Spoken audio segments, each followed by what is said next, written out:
Okefenokee Swamp, as all of you know, is really somewhat very threatened by this potential mining. And we're fortunate tonight to have Carr Smith as our speaker. Now, Carr is a member of the Sierra Club of Northeast Florida Executive Committee, but he's also been representing the Sierra Club in the Okefenokee Protection Alliance.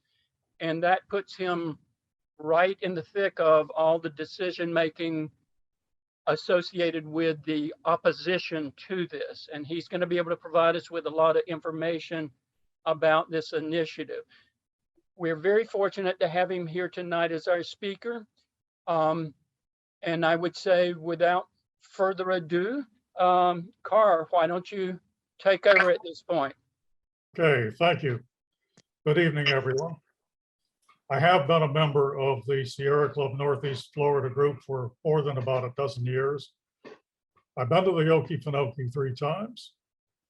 On one of those visits in the early 90s, 6 members of the Jacksonville Seminole Canoe Club, which included myself, canoed and camped from the east side of the swamp to the west side. We paddled for 3 days and camped for 2 nights. I can tell you the swamp is a beautiful place. It's composed of several different land and waterscapes. It has open water lanes and lakes. It has pine hammocks. It has hardwood hammocks. It has scrub habitats that provide cover for wildlife.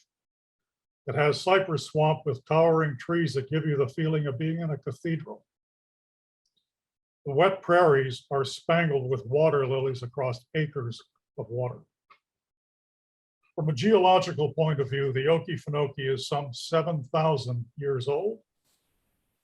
It's a shallow bowl-shaped area with deep layers of wet peat over sand that was once part of an ancient ocean floor. The bowl has 2 rims, which are called sills, S-I-L-L-S, that keep the water in place in the swamp. There is the Suwannee sill on the west, and there is Trail Ridge, which is an ancient barrier island and dune on the east.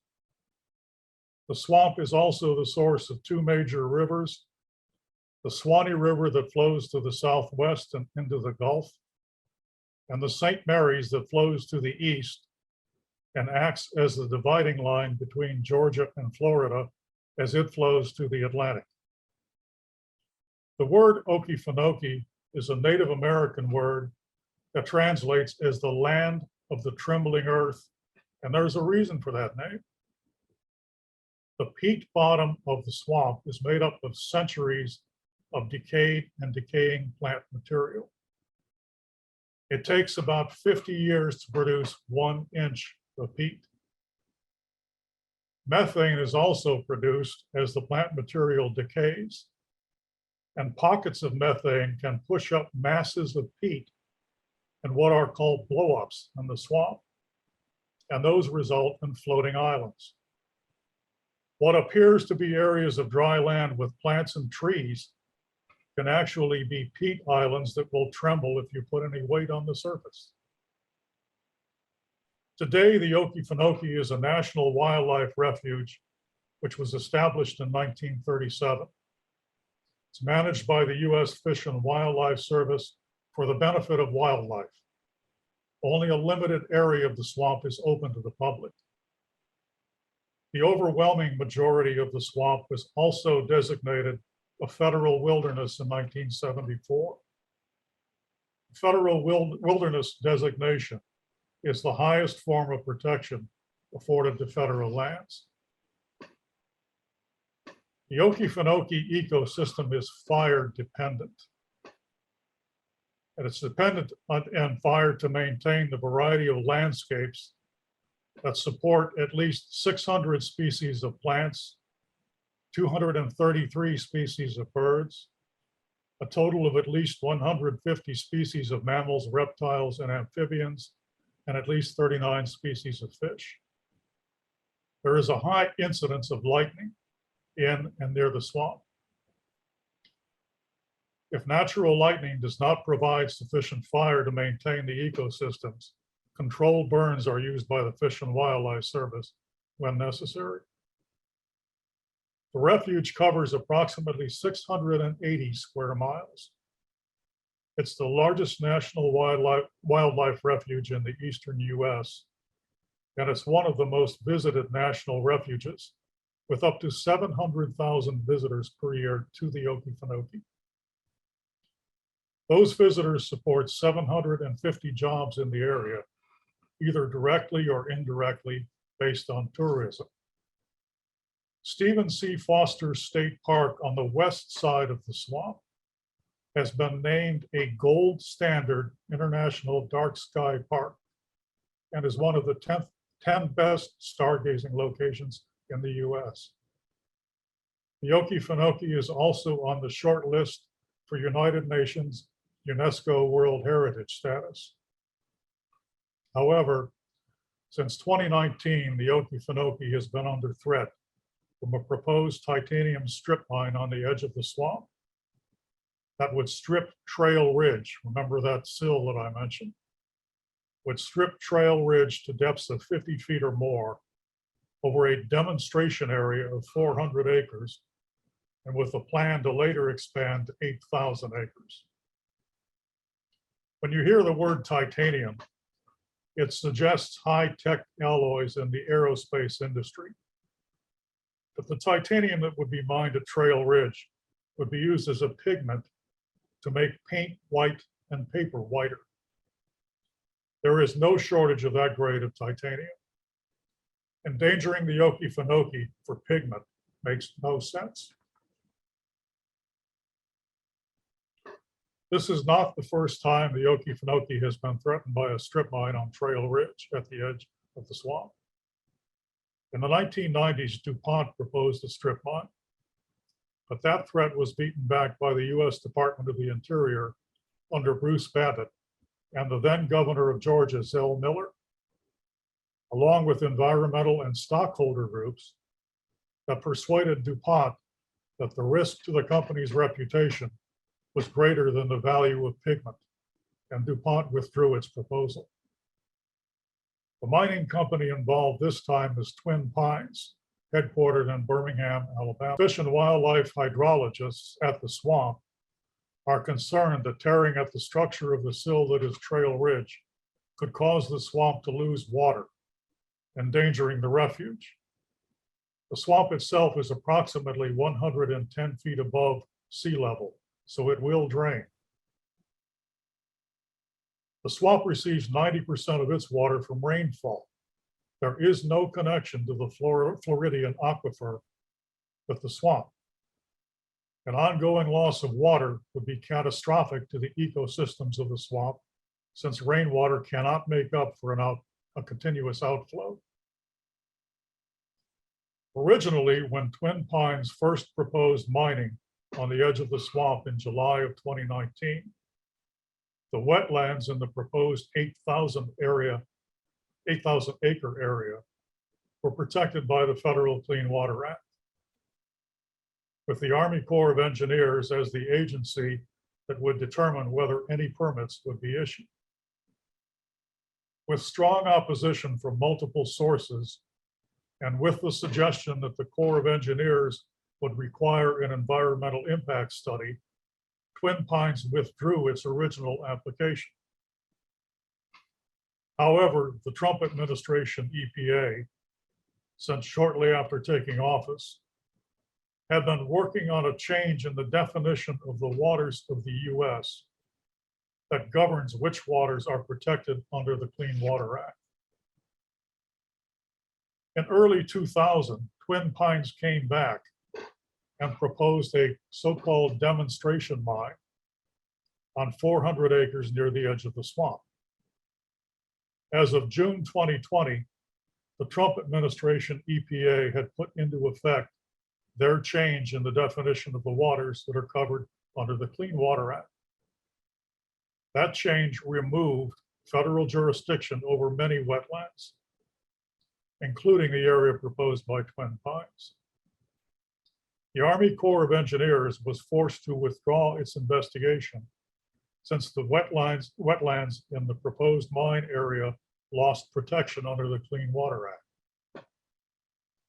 Since the area had lost Clean Water Act coverage, the Corps also had to issue what is called a jurisdictional finding that the 400-acre contained no protected wetlands. That is a very serious problem, since EPA policy allows a developer of any kind to rely on that finding for a 5-year period, even if definitions in the law may change. Although a federal court in Arizona recently struck down the Trump rule, and the Biden EPA has proposed a new rule last month, there currently is no new federal rule in place. And the only governmental jurisdiction that remains at this time is with the Georgia Environmental Protection Division, known as the EPD. The EPD is reviewing 5 permit applications required under Georgia law, and they have been doing so since November of 2020.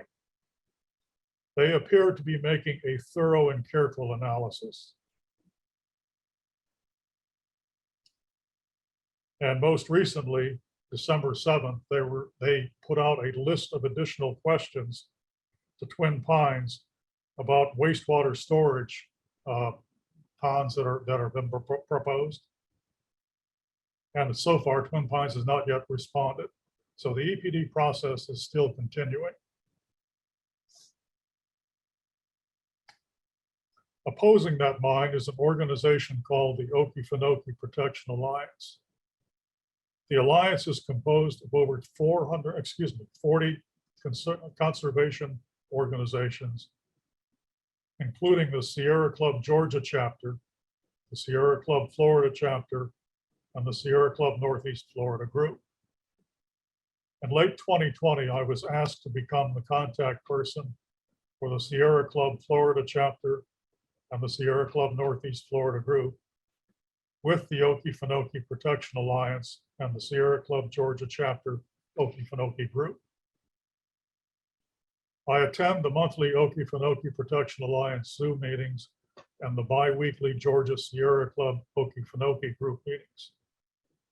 I provide information and action requests to the Sierra Florida chapter and the Sierra Northeast Florida group. As an example, last March, at the request of the Okefenokee Protection Alliance for comments to the Georgia Environmental Protection Division, the Sierra Florida chapter sent out an action alert through all of the Florida Action Alert email addresses.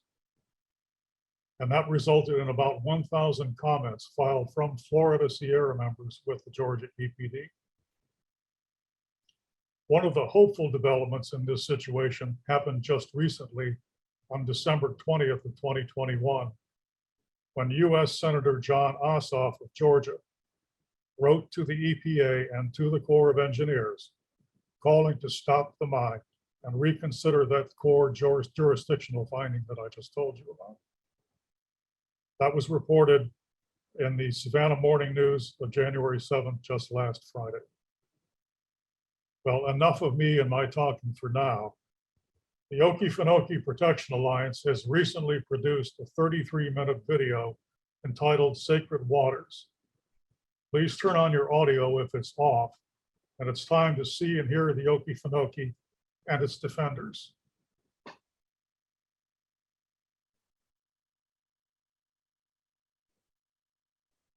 The river is a healer, the river is a sage. The river knows no end and the river feels no age. The river is a leader every single day. It's living in the moment and it always finds a way. Water heal my body, water heal my soul. When I go down to the water, by the water I feel whole. The river calls me over, it's calling out my name. In the day and in the night I hear that river all the same. It's a different world out here completely. You go 20 minutes down the road, you know, any direction from the swamp, it's a city. You know, you come out here, you can forget all of that stuff. You can see the stars at night. I mean, it's just one of the last great wild places in America. My body, water heal my soul. When I go down to the water, by the water, I feel whole. The river is a traveler, always on the go. Oh, a river never worries if it's fast or if it's slow. River, take me. If we are going to keep life on Earth, including human life, we have to protect and hold sacred large tracts of wildness for our own sake, because they provide natural processes that we cannot live without. You know, it's our responsibility, you know, to stand up and to speak up about it and to let them know, find somewhere else to go. Not here, not in our swamp, not in the area that we want to preserve. We want it preserved. We want the animals that God created, that's placed there, to continue to live and enjoy this land. When I go down to the water, by the water, I feel whole.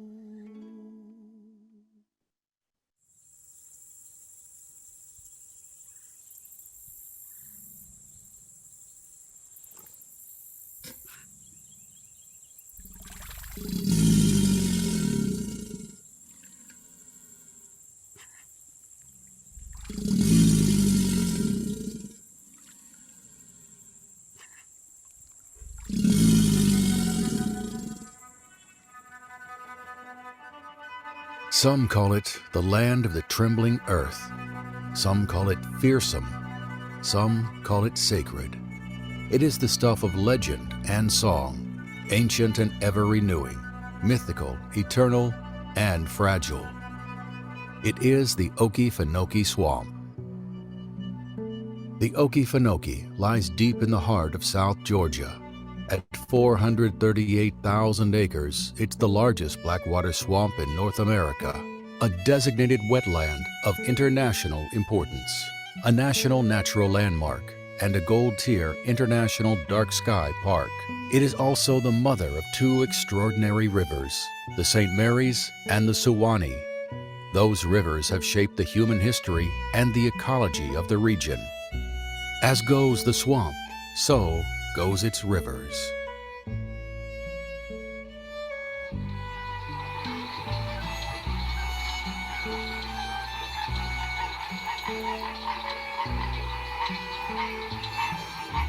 In short, the Okefenokee Swamp is without comparison. It is singularly rare and profoundly important. Every year, the Okefenokee Swamp records as many as 700,000 visits. They are the wilderness seekers and the dream weavers. They yearn for a place untouched by time, for stars undimmed by mankind's light.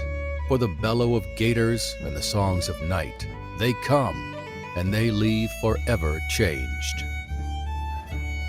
And I've been down here quite a few times now in the swamp, and it's amazing how every time I come down here, it's different. The sky's different, the water's different, see different wildlife, and it's just a really magical place. And, you know, I also think about other places like Yosemite and Yellowstone. You know, it seems like every state has something really special. And when I think about Georgia, I think about the Okefenokee. Well, one of my memorable experiences I had actually was a young adult. I went out there one summer for a canoeing trip and spent a lot of time on the water, taking a lot of photographs.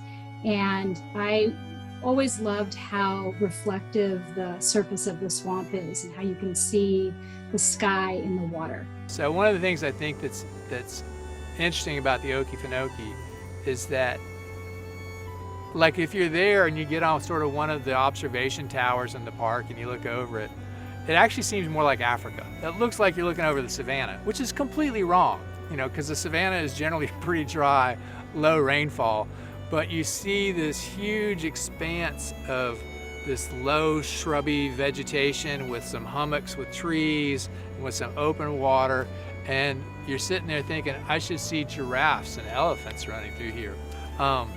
It really is sort of visually a phenomenal place, but you have this wildlife that and this ecosystem that is really quite unique. At any one given time, I mean, you can walk 30 yards out there, 30 feet out there if you'd like.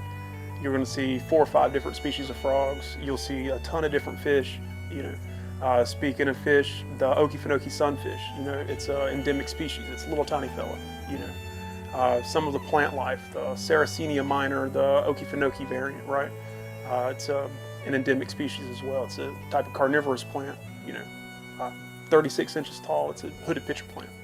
You know, they're found out here, only found out here wild. So it's one of those, there's something for everybody, you know, from if you're a plant guy to the other side of it, you're a herpetologist, things like that. I mean, there's so much out here to actually be able to see. In my opinion, you know, wilderness, in order to be true wilderness, needs wildlife. You know, I think people tend to think of swamps and wetlands as these buggy, damp, dank places, but in fact, they're very vibrant and alive. And you know, the Okefenokee supports thousands of species. It's not a barren wasteland, and it provides this incomparable human experience because it's still filled with wildlife. I mean, there are places within this swamp where there are more black bears and alligators and animals than there are people. There are places where people perhaps have never even ventured in the Okefenokee, and there are undoubtedly places in the swamp that still remember the presence of the red wolf, the Florida panther, and those places could still support those animals again. Beneath those tea-colored waters of the Okefenokee are these layers and layers of peat, which is decaying vegetation. And something that's really cool about the peat is that it offers this window into our past. It has this uninterrupted record of our environmental conditions over 5 millennia, which is hard to even wrap your head around. And so I think another thing that's really interesting about Okefenokee is just getting to go there and be a part of something that's so old, so vast, and so big, and kind of take us out of our day-to-day grind. The swamp has always been something that I enjoyed since a kid. One of the things that I always looked forward to was going on field trips to the swamp. And in particular, they had a gator there by the name of Oscar. And this gator was just, it was so huge and so big. And all the kids, we just looked forward to going on those trips, you know, getting on the boats and riding through the swamp and getting a chance to, you know, really see natural history. And it's a blessing to have that in your backyard, so to speak. You know, that we had that in this area. And as a child, you don't know how rich that is. But I understand a lot more now being an adult about how rich that heritage is and what a blessing it has been for us to have the Okefenokee Swamp here. So I've always enjoyed that, and I even live close to the swamp now, so it's always been great having that in our backyard. I think that the farther you can remove yourself from human construction and the deeper you can allow yourself to ground, then I think that you hear things in the middle of Okefenokee Swamp that you don't hear anywhere else. So all that vast botanical wonder supports lots of fauna as well. There's so few words in the English language that can really describe a place so vast and so beautiful. Mankind, too, have contributed to the tapestry of the swamp. Its oldest inhabitants were the Native Americans who occupied the area during the late Archaic, Woodland, and Mississippian periods of prehistory. As late as the 1700s, the swamp was a significant winter hunting ground for Georgia's indigenous Muskogee people. Native Americans weren't the only ones to seek out the mysterious great beyond of the Okefenokee. Escaped slaves sought safety there, and during the Civil War, deserters banded together on the swamp's islands. The swamp's tales are captivating. Its music reflects the twists and turns of the past, and its legacy is worthy of tribute. It is a land that one celebrates and protects and never risks or cheapens with the bulldozers of destructive greed. It is sacred. The Okefenokee shelters a vast mosaic of pine islands, cypress forests, and blackwater channels, and hosts an incredible array of wildlife.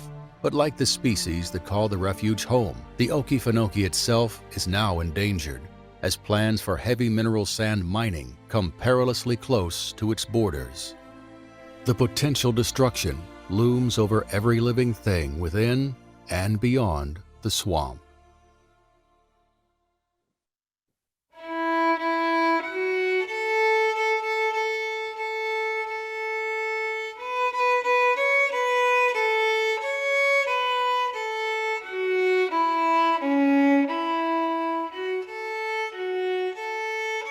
And I think as human beings, we have lost our sense of purpose for what this world was created for. I think we think it was really created for us. And we can do with it as we please, but at the expense of everything else. So if we don't preserve it, then who's gonna do it? It's like we're waiting for God to do it, but he said, but I have given you that to do. That's why I put Adam in the garden. He had a job to do. So it's not for us to just enjoy it, but we're supposed to preserve it and take care of it. So when I think about the river itself and the Okefenokee Swamp and all the things, if you just think about all the animals and all the shrubs and everything out there, that body of water is feeding. It's immense, the purpose that God put in that, and for us to go out to destroy it. Like we have to do better about taking care of, this world. It's like we want to make laws for it, but we don't want to govern ourselves as people. So we think a piece of paper is going to help us protect the world and stop all this global warming and all these things. Like, no, when we start to think about things in the sense that we need to think about them, then we can control these things and take care of these things ourselves. But we have to slow down, appreciate what's here, and realize that we can only destroy it. We can't create it. We can't rebuild it. We can't recreate it, none of these things. So I think it's all about us coming back to our senses as far as for what we are here and what we can do.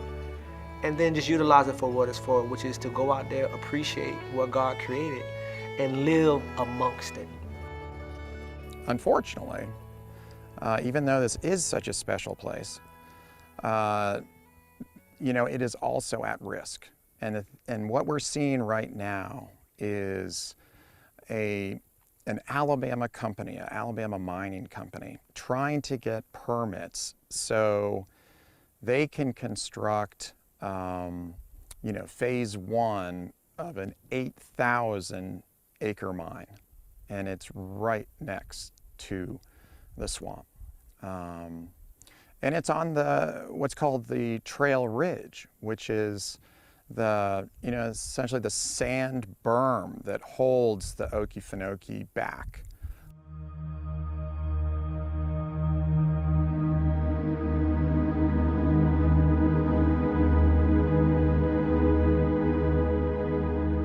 Experts that have reviewed the plans for this proposed mine have said that there's a real concern that mining on Trail Ridge, right adjacent to the Okefenokee Swamp, could have irreparable consequences for the hydrology of Okefenokee, which has cascading effects. If you affect the hydrology, then you're affecting species habitat, you're affecting the fire regime, and you're also affecting places that people just love to visit and appreciate. And so, really, if someone wants to go and do something that may affect this public resource that we all enjoy, they need to prove that they're not going to harm it. And right now, we don't have that proof. And so that's why folks are so concerned about Okefenokee right now. So Trail Ridge is an old barrier island complex from a time when sea level was higher. and it's a very long barrier island that's bisected in several places by rivers running through it, one of which is the St. Mary's. But the formation of Trail Ridge essentially blocked the drainage of several small rivers that flow into the Okefenokee Swamp. And by blocking that drainage, backwatered that area and created the Okefenokee Swamp itself. So Trail Ridge is, geologically not that old, but in terms of soil development, it's old. And, the USGS has done studies of Trail Ridge that look at it, essentially the layering of materials in it.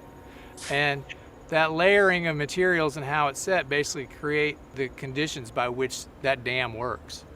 And so let's say you just dug out a whole bunch of that from one side to the other and replaced it with sort of loose sand that allowed water to pass through faster. Essentially, you could create a subsurface breach in the dam and allow water to move from west to east much faster. So if you change the hydraulic properties of Trail Ridge, at the worst case, you could essentially lower the water level of the swamp by allowing more groundwater to leave through Trail Ridge. So the fear is that long-term operations will essentially compromise the Okefenokee's ability to sustain itself. And if that were to occur, it would be catastrophic for the wildlife, such as the alligators and the wading birds that depend on predictable seasonal fluctuations in water levels. For me, there are just a lot of unknowns. I mean, there's been a lot of research done on the environmental impacts of mining. We know that anytime we alter a natural system, there is a disruption, and it will change the character of the soil and the character of the water in that area. We just don't know to what degree, and there are just a lot of things that we don't know about the subsurface because frankly, we can't see into the subsurface. And so for me, I tend to sort of err on the side of caution, in particular at places like the Okefenokee Swamp, which is a national wildlife refuge. It's a very unique landscape that is home to thousands of species of flora and fauna and enjoyed by people from all over the world. Twin Pines Minerals is, to be frank, a shrewd operator. They have a pretty large tract of land adjacent to the Okefenokee National Wildlife Refuge, and they've deliberately positioned their first mine, what they're calling a demonstration area, about as far away from the Okefenokee as possible while still being on their land. And this was intentional, this was deliberate, because they know that once they receive the first permits for this project, it'll be much easier for them to move increasingly closer to the refuge, at which point their long-term operations are expected to come within 400 feet of the swamp itself. So this is what we call, in the world of conservation, a Trojan horse. Twin Pines right now is trying to mine around 700 acres or so during the first 4 years. But in the long term, they want to mine roughly 8,000 acres, which for perspective is the size of about 6,000 football fields worth of land.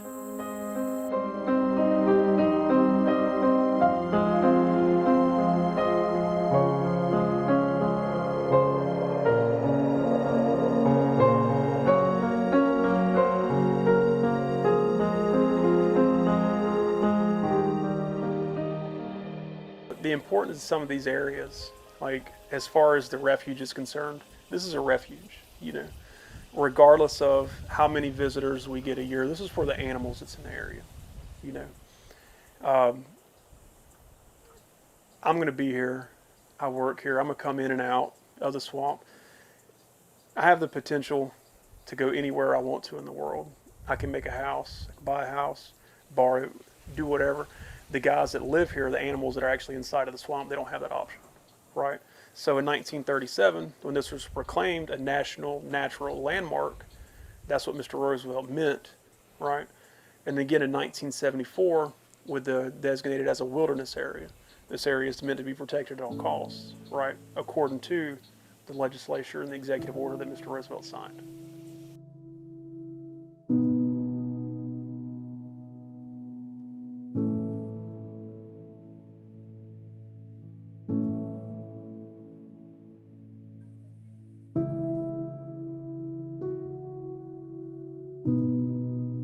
But now it is all being threatened again.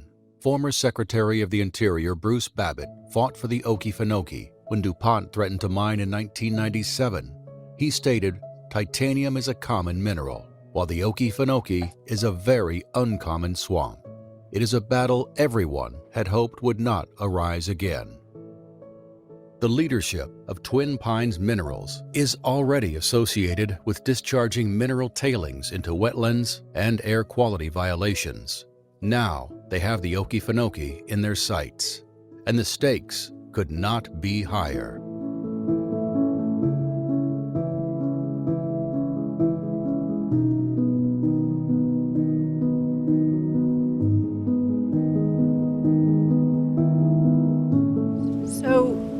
Probably about the 1990s, the EPA, the Environmental Protection Agency, had a campaign about wetlands are wonderlands instead of wastelands. They had a poster about all of, and a big public education campaign about what all the good roles are that wetlands play.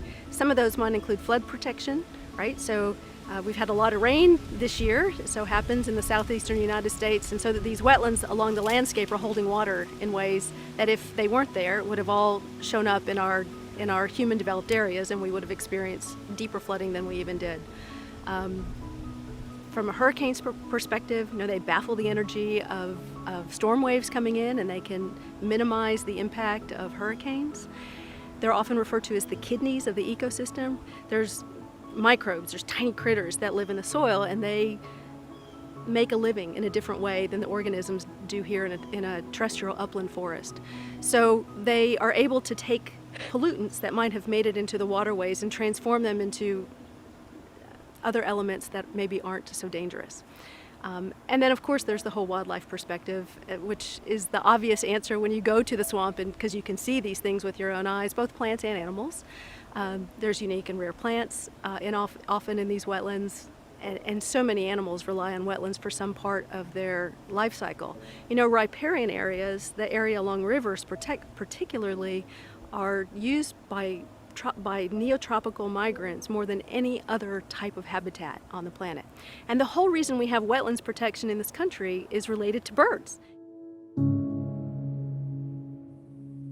The Okefenokee isn't just a local, state, or national gem. It's an international treasure of great importance. What is needed is not the defilement of the land and the violation of resources, but the united will to enhance this tremendous asset with a sustainable vision that will benefit not only the swamp itself, but generations to come. Today, the Okefenokee Swamp supports over 750 local jobs and funnels $64 million into local communities per year. It continues to shape the lives of those within its formidable reach, both economically and culturally. It is a gift of immeasurable value. I think that's very enriching to have that human experience for people to enjoy and immerse themselves in. And frankly, entrusting that experience to the mining industry would be madness. We wouldn't put an industrial mining complex on the edge of one of these world-renowned habitats. We wouldn't put it on the edge of, say, a museum of fine art. So why would we do it on the edge of the largest blackwater wetland remaining in America? We shouldn't. This place is too special. It offers too much for people and wildlife, and we can do so much better. But right now they're able to mine their starting proposal without any federal oversight, no federal wetland permitting, and there's no requirement for replacing or mitigating the wetlands they're going to destroy. And it's about a third of the property area that's actually covered in depressional wetlands. The Okefenokee's influence extends far beyond its borders, directly impacting 2 states and many counties. The St. Mary's River is born deep within the swamp and travels over 125 miles to empty its waters into the sea. The Suwannee River makes the 246-mile journey to the Gulf of Mexico. These rare blackwater rivers have shaped the history, culture, and economy of the entire region. If harm befalls the swamp, the rivers too will pay the price. When we think about the science of wetlands and flood protection and water quality improvement and habitat, is that there's the human element, and lots of people like to visit wetlands. And so there's also an economic benefit to protecting certain areas of wetlands. Folks come just to enjoy nature. You know, some wetlands allow hunting and fishing, and those are income sources for many states. In fact, my colleagues in the wildlife and fishery side get a lot of their research dollars from support from hunters and fishers who are able, you know, whose some of the taxes on ammunition and other such things are earmarked and then have to go back into improving that. So there's definitely an economic benefit to having these wetlands. And if you're not a hunter or a fisher, you know, they're beautiful places to visit. The Okefenokee is a beautiful place to canoe or kayak. Folks, the bird watching industry, you know, brings an enormous economic benefit from wetlands all over the globe. And in some parts of the world, when you talk about wetland conservation, all they're talking about is birds, right? So birds bring a lot, and wetlands attract birds. Because of its uniqueness and beauty, the Okefenokee is being reviewed as a potential World Heritage Site. To get onto the World Heritage List, you have to have outstanding universal value. I mean, that is just kind of a breathtaking statement to say about something, and I think it really fits for Okefenokee. Joining the World Heritage List is an honor and an opportunity. It imposes no management restrictions on the property, but rather enhances the drive to protect Okefenokee like the treasure that it is. Joining the World Heritage List can also have a lot of benefits for the surrounding communities, as it draws in visitors and scientists who wish to enjoy and study the amazing ecosystems that Okefenokee has to offer. Throughout the ages, many have tried to capture the Okefenokee's magic in word, art, and song. In the centuries to come, many more will take up that challenge, but only if we stand guard, only if we protect this particular paradise. It's almost mythic. It's iconic in the American imagination. But when you think about Okefenokee Swamp, you don't think about icons. But you get out there in the middle of it, and you're in the middle of a mythic, iconic American landscape. We try to preserve it because I have grandchildren, I have great-grandchildren, you know, and I want them to appreciate, you know, what we have been blessed to have. I think it's really crucial that we protect these environments now, because when they're gone, it's too late. And I don't want to have that hurt going back to them. I want to go back and be excited and see beauty and wonder in nature and show potentially my kids that beauty and wonder in nature. The Okefenokee Swamp, a place of mystery and magic, of astonishing diversity, legend, and beauty. And now, once again, it hangs in the balance. It is a beating heart that calls to us all. This time, the threat is Twin Pines. Last time, it was DuPont. Who's next? And why must the battle be fought over and over again? It's time to ensure that this astonishing gift of wilderness will be forever free from harm. To learn more about the Okefenokee, the proposed mining venture, and the Okefenokee Protection Alliance, visit www.protectokefenokee.org. And please submit your comments about the proposed titanium mine to the Georgia Environmental Protection Division at twinpines.comment@dnr.ga.gov. Tell them no and tell them why. The river is a healer, the river is a sage. The river knows no end and the river feels no age. The river is a leader every single day. It's living in the moment and it always finds a way. Water heal my body, water heal my soul. When I go down to the water, by the water I feel whole. The river calls me over, it's calling out my name. In the day and in the night, I hear that river all the same. It's calling me over, calling out my pain. Oh, a river gathers tears just like a river gathers rain. Water heal my body, water heal my soul. When I go down to the water, by the water, I feel whole. The river is a traveler, always on the go. Oh, a river never worries if it's fast or if it's slow. River, take me to where I need to go. Oh, you're using my underwear? Oh, and I will just relax and let the river flow. Water heal my body, heal my water heal my soul. When I go down.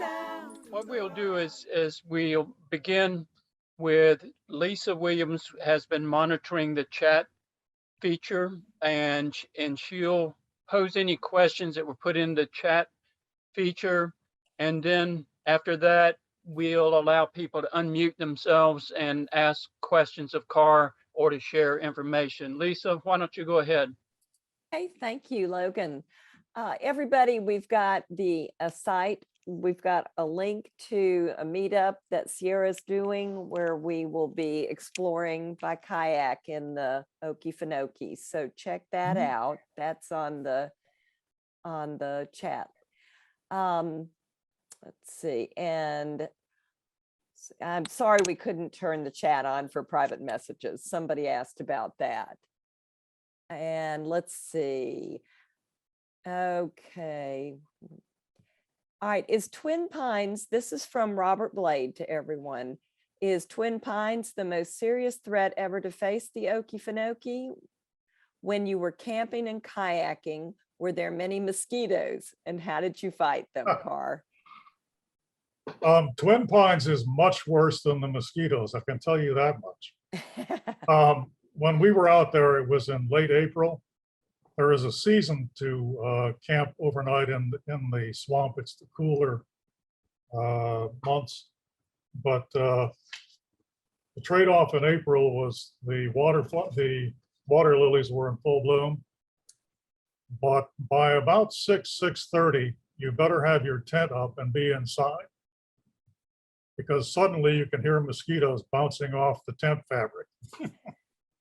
So yeah, you have to pick your seasons. That's so true. We've been kayaking there right before Easter and not a problem with mosquitoes. So head during that time period, it's fine. But Carr, there was a additional question. Do you perceive, or is Twin Pines perceived as the largest threat to the swamp at this point? Absolutely. Yeah, clearly. Anything that has the potential to drain that swamp and make it to cease existing is clearly the most the most serious threat in front of us. Okay. Has anything, this is from Sabine, and she asks, has anything been done to designate the Okefenokee an ACEC, area of critical environmental concern, or ACEC designations highlight areas where special management attention is needed to protect important historical, cultural, and scenic values, or fish and wildlife or other natural resources. ACECs can also be designated to protect human life and safety from natural hazards. Do you know that, Carr? I don't. I'm not familiar with what ACECs are, and I have not heard anything about that at this point with regard to the swamp. Okay, but they did say they're trying to list it as a natural heritage site. Yeah, UNESCO national. That's United Nations. Yes. And that's a pretty big deal too. Yeah. Kate Hurlbut asked, thank you, Kate, for putting the protectokefenokee.org link or the site there for us so people can go there and comment. That would be great. And Candy says, could you give that website again, which we've got in there? Arthur Mills, okay, he's also asking about that. Please give comments and protect addresses again. I'm not sure what you mean, Arthur, by please give comments. With regard to comments to the Georgia EPD, if you go on the Okefenokee Protection Alliance website, and I think that might be in your chat column, on the front page, there will be a button that says take action. Click on that button, and it will pull up a comment form with most of the information, basic information about the situation in the swamp. And it will give you an opportunity to customize that comment form, and then click on it. It will go straight to the head of the Georgia EPD. Oh, that's very helpful. Thank you. And Michelle Jennings asks, how can we as a group be most effective in stopping twin pines? Watch for the action alerts. Once this starts moving, there are going to be a lot of action alerts. The EPD has promised that they would provide 2 30-day public comment periods and other situations like that. Also, if you get a chance, visit the swamp. People want to protect things that they know about and love. That's a good point. Kelly Sullivan says, I have made many camping trips to the Okefenokee, usually late October or early November, and have never had a problem with mosquitoes. And while beautiful, the film is just a glimpse of this beautiful swamp. That's great. True. Nice. It's so true. Arthur Mills asks, how can we get a copy of the video? You can go online and just put in Google the words Sacred Waters, Okefenokee, and it will come right up. It's in the public domain at this point.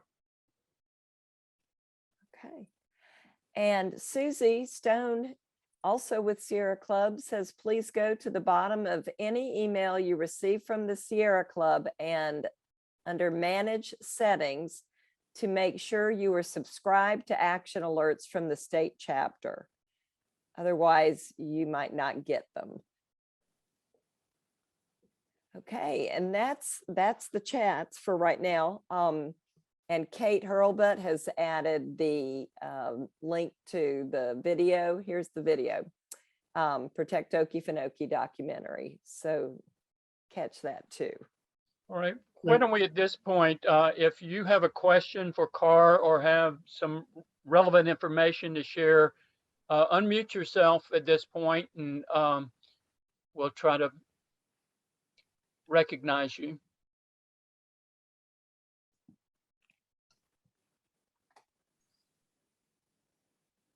None? Okay, one thing I'd like to say before we go, if anyone is interested in planning information to go out to the swamp, be it a day trip or a 4-day, 3-night trip, send an email to me at carrsmith@comcast.net. And I can give you a number of website addresses to give you information about how you plan those kinds of trips. Oh, that's good. We have one other comment. A couple people have told you, thank you, Carr, great program. And also check on there, guys, for, let's see, Twin Pines. Mark Tomes has sent us a comment, a Twin Pines comment at dnr.georgia.gov. So you've got a couple places you can go to make comments and talk about and get your opinions in. And let's see if there's anything else that was added. And I'm sure that we'll try to keep providing information via our newsletter as well. And so that might be another source of information related to this, the status of the effort to both protect the swamp but also the status of efforts to damage it. So That's good. Kate, we're getting a few more chats in, so you're not allowed to go yet. Sorry, Carr. Kate also says, how much can you see if you don't have a boat? Not a whole lot.